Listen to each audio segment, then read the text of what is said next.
आपण ना ख्रिसमससाठी म्हणजे नाताळासाठी एक गाणं बोलूया. आम्ही ना मराठी ख्रिश्चन आहोत, त्यामुळं आमची सर्व गाणी मराठीच असतात. तर एक गाणं आहे, येता येता का बेथल. आवाज कमी कर बाळा जरा. येता येता का बेथल हे मायेता का, दूता संगी जय जयकारे गगना भरिता का, दूता संगी जय जयकारे गगना भरिता का, येता येता का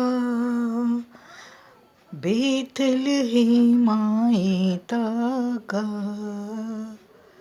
त्या बाळाची ओळख पटुनी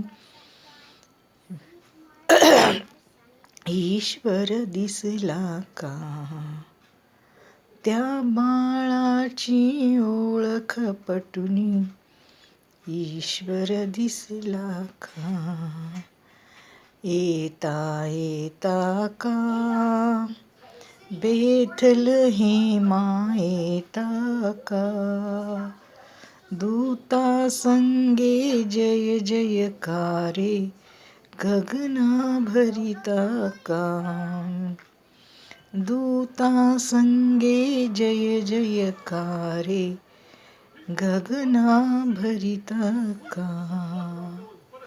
हे गाणं जे आहे ना, हे इतकं हृदयाला असं स्पर्श करतं ना.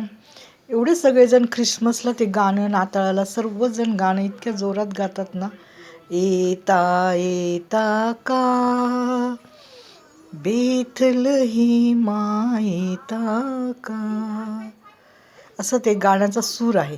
तो सर्वजण एकत्र गायलं ना, तेव्हा त्या गाण्याला एक ना चाल येते आणि एक रिदम येतो आणि एक ते गाणं असं मनात भरतं. गाताना माणूस सगळं विसरतं, घर दार नातेवाईक सगळं विसरतं, पण त्या गाण्यात असं रमून जातं, माहिती का. असं आहे ख्रिस्त जयंती.